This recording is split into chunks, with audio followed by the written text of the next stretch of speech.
ഇതാര് തന്നെയാ? ഞാൻ തന്നെയല്ലേ? ആ റിനി ചേച്ചിയാണോ? നാളെ എന്തോ സ്പെഷ്യല് ബർത്ത്ഡേ. അപ്പൊ ബർത്ത്ഡേ ഗിഫ്റ്റ് ഇതാര് തന്നെയായിരിക്കും? റിനി ചേച്ചിയാണോ? അത് കിരൺ ചേട്ടനോ?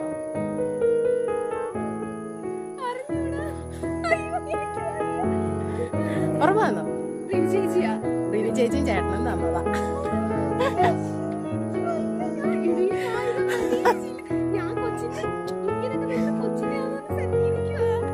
അല്ല അല്ല അല്ല അല്ല, റിനി ചേച്ചിയും ചേട്ടനും അങ്ങുമായിന്ന് തന്നതാ.